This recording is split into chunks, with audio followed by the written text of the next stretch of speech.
네, 여러분 안녕하세요. 방금 2분 전에 미국 고용지표가 발표됐습니다.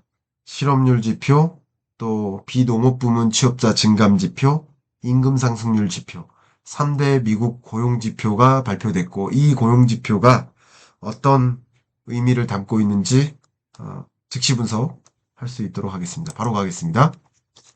자, 실업률. 일단 미국 고용시장을 대표적으로 보여주는 이 실업률 지표가 4.1%를 기록했습니다.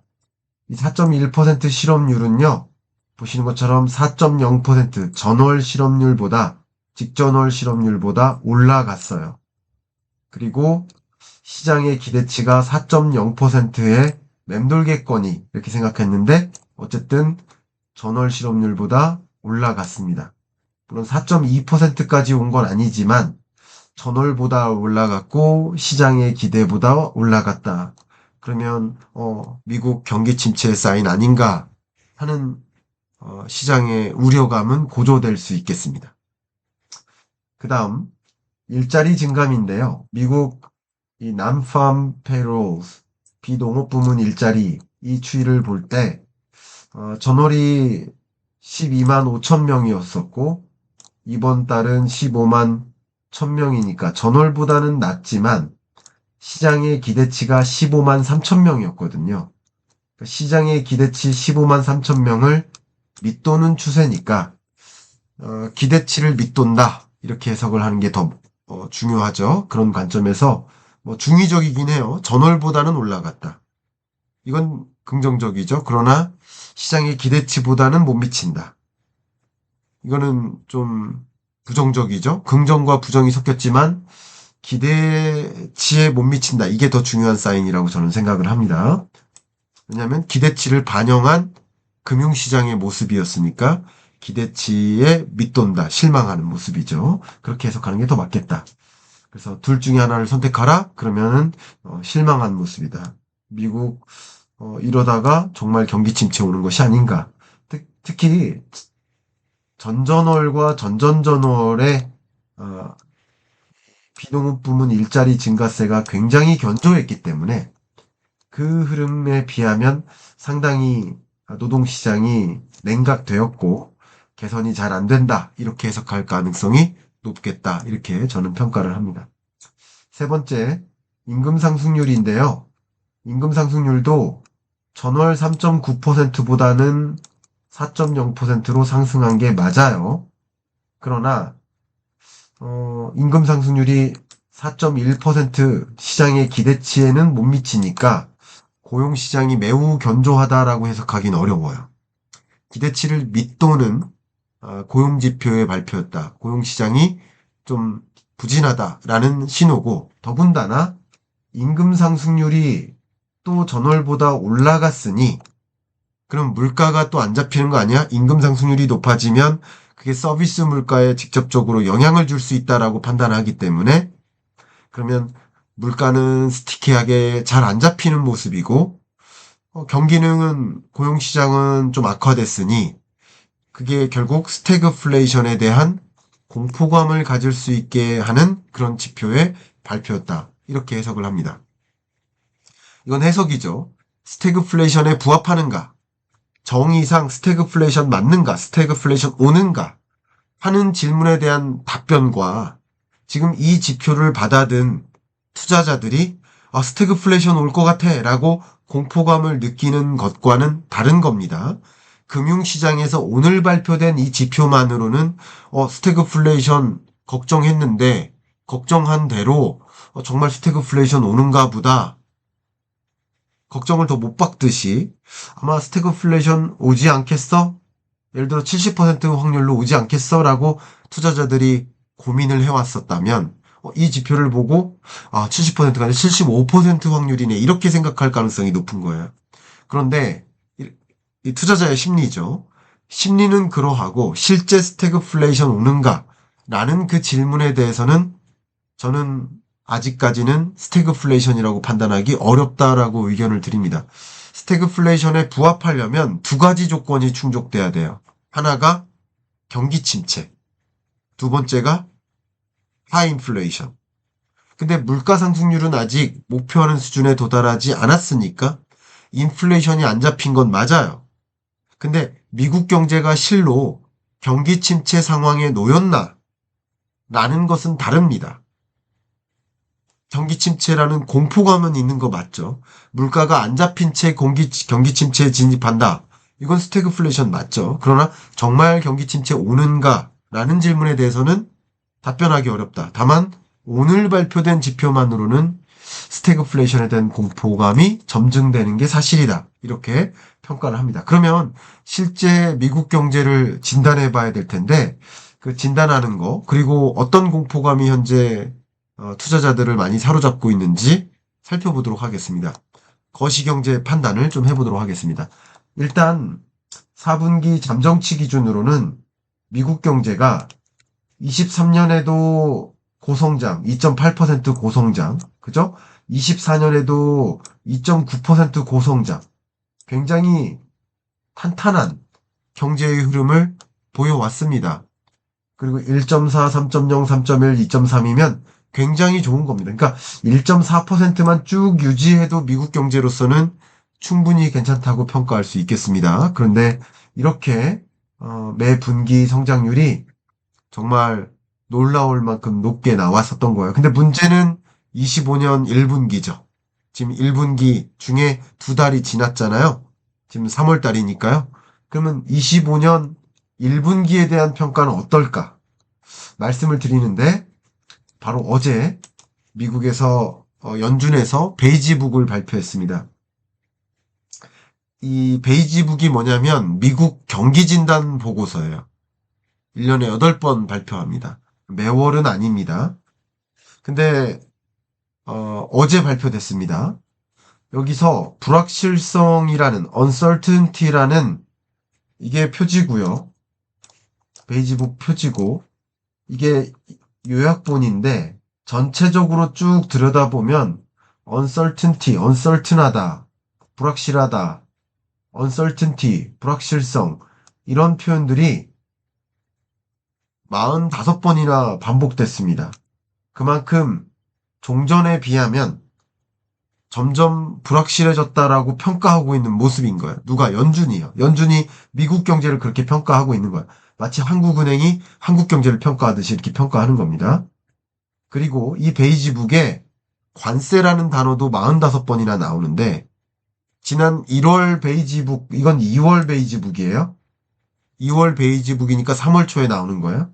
근데 1월 베이지북이 2월 초에 나왔을 때는 관세라는 단어가 23번 등장했어요. 근데 이번에는 45번 등장했어요. 그만큼 지금 불확실성이 고조됐는데 그 불확실성은 뭐로 인한 불확실성이다? 관세로 인한 불확실성이다.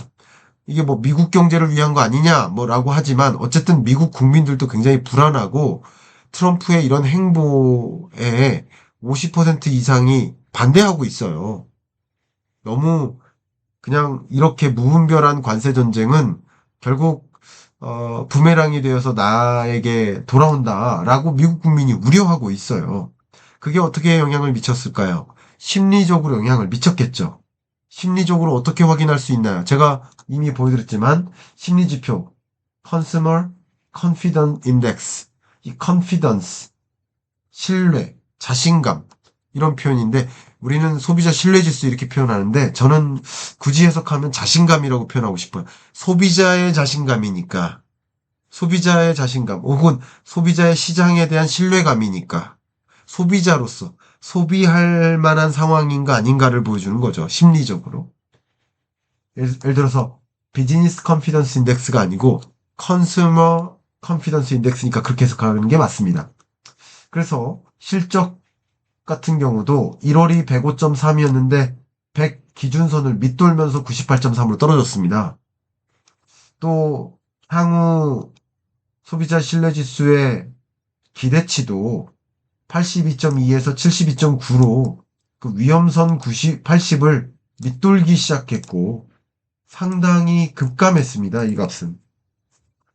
더 구체적으로 보시면 미시간대 또 소비자 심리지수 같은 경우도 이게 1월이고요. 이게 2월인데 Index of Consumer Sentiment 같은 경우도 떨어지고 current economic conditions 지금의 경제 상황이 어떻느냐라는 말에도 역시 떨어지고 index of consumer expectation 소비자의 기대치도 떨어지는 그러니까 1월에 비해서 전반적으로 다 떨어졌죠.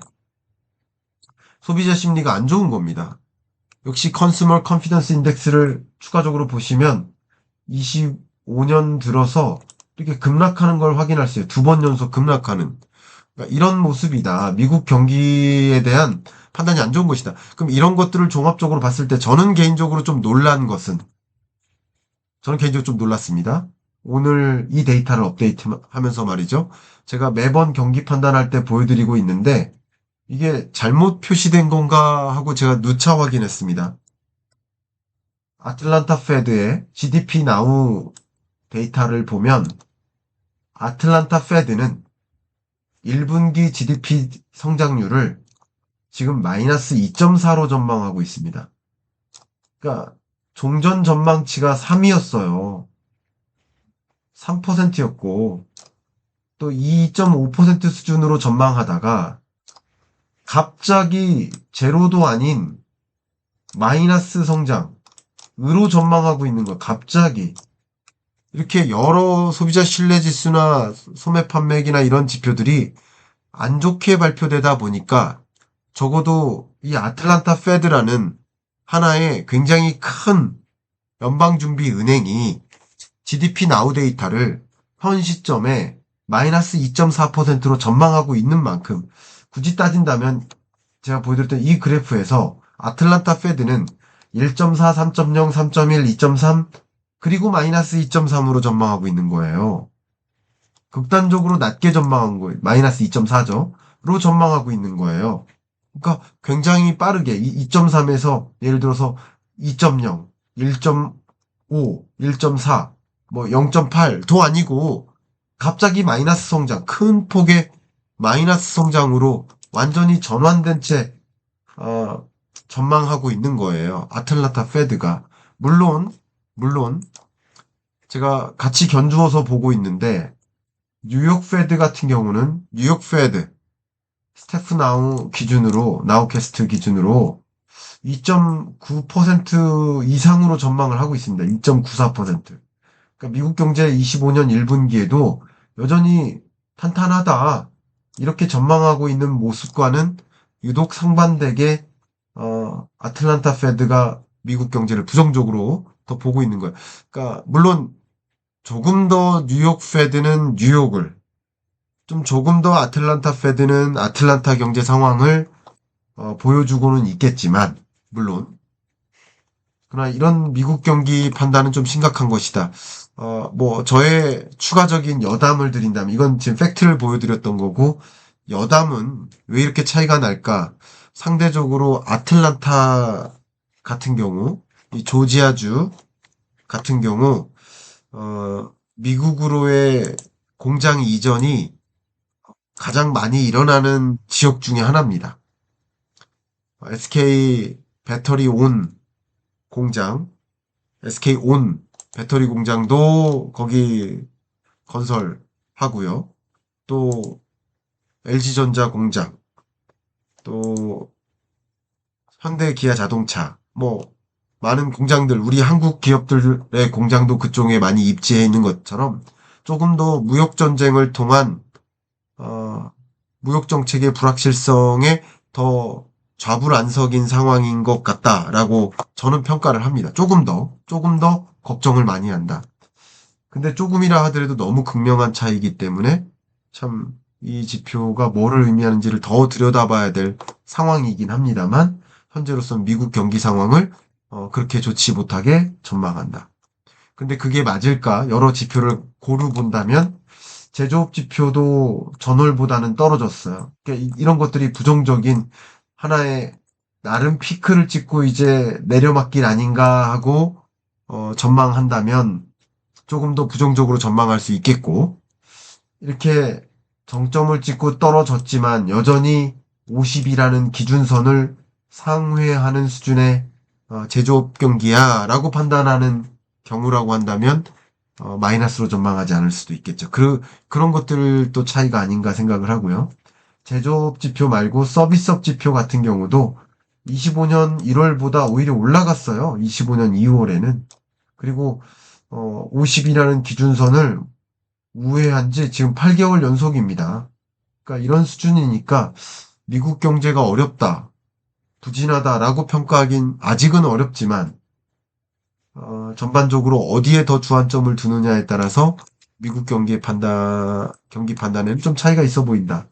저의 의견을 드린다면 총론적으로 보면 저는 그렇게 보고 있습니다. 아틀란타 페드가 너무 앞서갔다. 그러나 어쨌든 아틀란타 페드도 그렇게 판단을 하고 있고 여러 지표들이 부정적으로 제시가 되고 있다 보니까 투자자들도 심리가 위축된 거고 그게 스태그플레이션 공포감을 더 많이 갖고 있는 모습이라고 볼 수 있지 않을까 이런 생각을 해봅니다. 제가 물가에 대한 판단이나 이런 것들은 오늘은 좀 말씀을 삼가하고요. 나중에 또 추가적으로 말씀드리겠습니다만 결국 향후 통화정책 기조가 어떻게 움직일까 이 부분에 대한 우려가 되죠. 말씀드려보겠습니다. 미국은 정리를 한다면 5.5%의 기준금리를 운용하다가 9월에 빅컷의 금리 인하를 한 차례 단행하고 또 추가금리 인하, 3연속 금리 인하를 단행해서 5.5에서 4.5%까지 금리를 인하한 상황입니다. 그러면 향후 통화정책 기조는 어떻게 될까? 최근 들어서는 통화정책 기조에 대한 믿음이 이렇게 급격히 금리 인하할 거야 라고 생각 종전에 했다가 지난 11월에 12월 들어서는 아니야 이렇게 완만한 금리 인하할 거야 라고 믿다가 최근에는 그런 완만한 금리 인하도 좀 어려워 그냥 굉장히 좀 긴장해 있는 보수적인 금리 인하를 단행하지 않겠어 라고 금리 인하 기대감이 무너진 거예요 최근. 이게 무너지는 동안 미국 주식시장이 무너진 거예요 상대적으로. 그렇게 여러 가지 이유가 있겠지만 이 금리 인하에 대한 기대감이 사라지고 금리 인하 중단할 거야라는 생각이 많이 있을 때 그때 그랬었던 거죠. 미국 FOMC 향후 통화정책 기조에 대한 기대감이 사라진 국면이다. 이렇게 좀 정리를 하겠습니다. 자, 그러면 결국 오늘 발표된 이 고용지표는 미국의 통화정책 기조에는 어떤 변화를 줄까? 혹은 그 밖에도 금융시장에 어떤 영향을 미칠까? 이런 부분들을 분석해야 되지 않겠습니까? 보시는 것처럼 3월 FOMC 회의 그 자체에는 큰 기대가 없습니다. 3월 FOMC 그 자체에는 큰 기대가 없어요.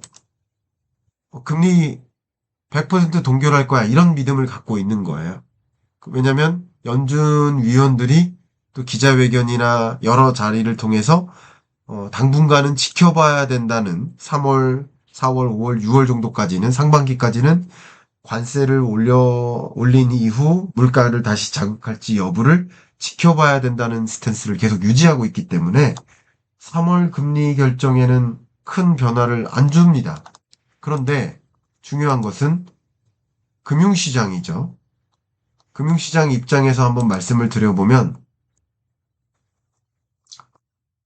금리 스탠스도 바뀐 게 하나 있네요. 보시면 지금 이 페드 이것을 지금 업데이트를 했더니 역시 오늘 발표 전까지만 해도 고용지표 발표 전까지만 해도 3월, 5월에는 금리를 동결하고 6월에 금리 인하 있을 거야 라고 생각을 했는데 여기 보시면 지금 업데이트를 했는데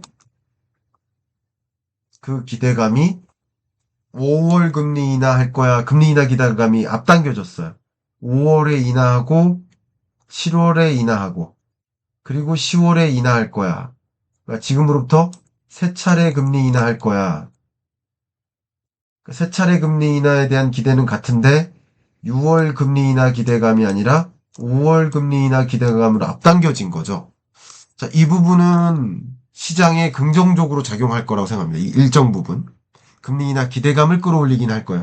근데 지금 시장이 금리 인하를 원하는가? 금리 인하는 거의 포기한 상태예요. 금리 인하를 원하는가?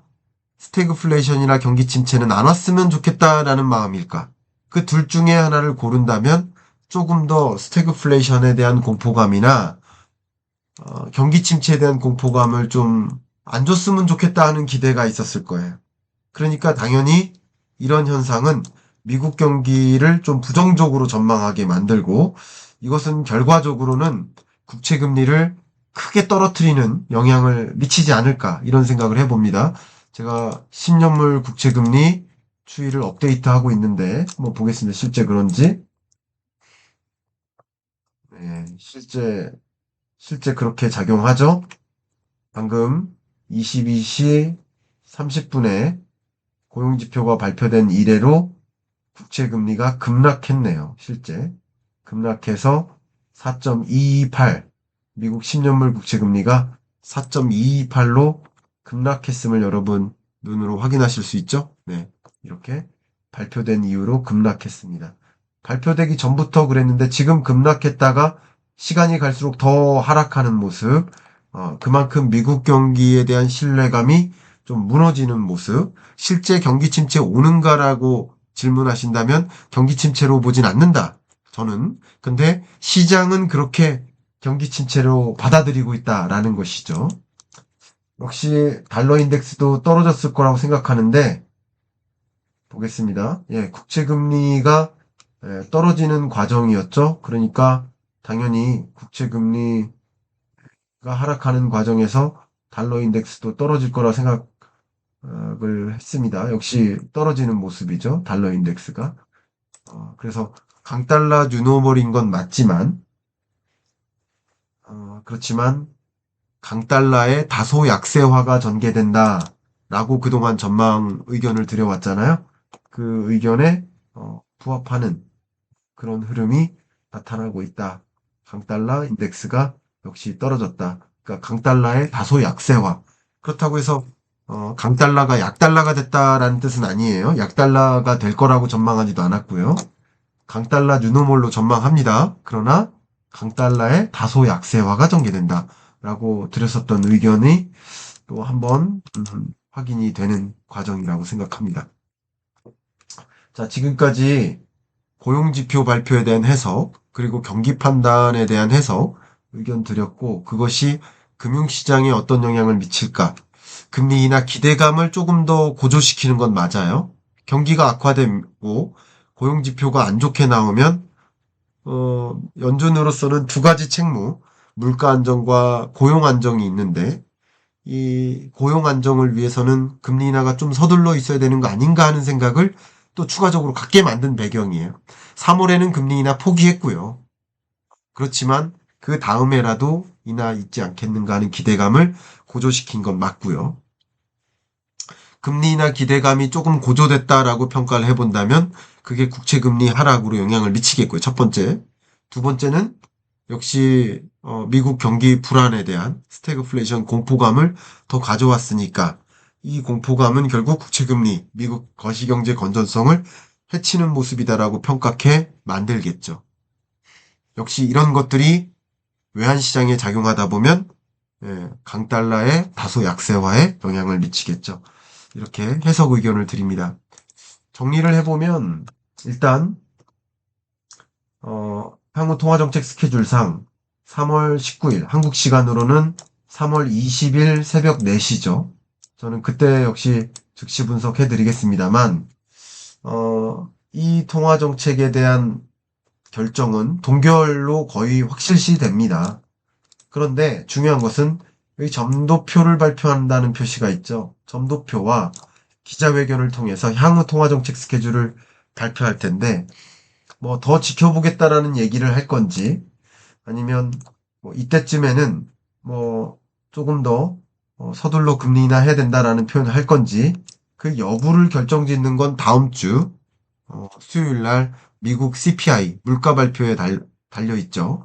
역시 물가 발표할 때 라이브로 즉시 분석을 해드리겠습니다만 그때 또 어떻게 영향을 미칠지를 확인하셨으면 좋겠고 3월은 무조건 동결이겠구나라고 생각할 수 있겠지만 3월뿐만 아니라 6월까지도 빨라도 6월이죠. 그렇게 생각해 봐 주시면 좋겠고 어쨌든 이 기간 동안 트럼프의 관세 정책이 물가를 자극하는가 아닌가를 그 영향 요인을 좀 분석할 겁니다. 실제. 자극한다면 금리 인하를 6월에도 있기 힘들지만 지켜보니까 뭐 관세 올렸는데도 뭐 그닥 물가를 자극하진 않네? 라는 걸 확인한다면 물가 상승률이 더 안정화되네? 라고 확인한다면 뭐 빠르면 6월, 늦어지면 7월 정도에 금리 인하를 단행할 수도 있는 것이다. 이렇게 좀 열어놓고 의견을 드리겠습니다. 우리나라는 4월에나 금리 결정을 위한 회의가 있으니까 그때까지 한번 지켜보시고 2월에 금리 인하를 했기 때문에 연거푸 금리 인하를 단행하기가 좀 조심스럽긴 할 겁니다. 왜냐하면 3월에도 미국은 금리 인하를 안 할 거니까 격차를 더 벌려놓는 게 조심스러울 겁니다. 그래서 당장 금리 인하는 쉽지 않겠지만 향후 통화 정책에 대한 기조를 읽어나가는데 이런 내용들을 참조하시면 좋겠습니다. 제가 매번 여러분들께 물가 지표, 고용 지표 발표될 때마다 즉시 분석하고 FMC나 한국은행 금통위를 즉시 분석해 드리고 있습니다만 여러분께서 경제 공부를 하신다라고 할 때 내가 연준 위원이다. 내가 한국은행 총재다.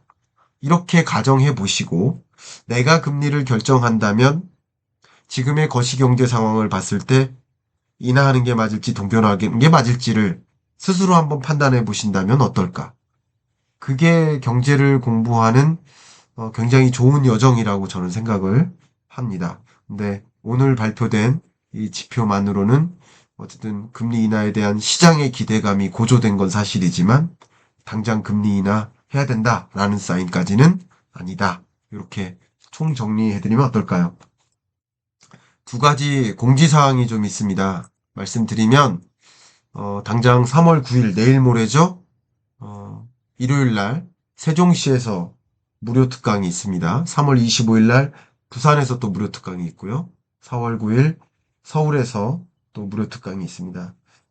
가까운 지역에 무료 특강에 참석하고 싶으신 분들은 참석을 표시해 주시길 바라고 참석 시청 방법은 고정 댓글 상단에 링크로 들어가서 거기에 기입을 하고 하시는 절차가 있습니다. 그렇게 진행해 주시길 바라겠습니다. 링크를 확인해 주시길 바라고 마지막으로 한 가지 더 홍보 말씀드리면 제가 오피셜 클럽을 런칭해서 여러분들의 경제 공부, 경기 판단, 또 여러분의 의사결정, 다양한 의사결정에 도움을 드리고 있습니다.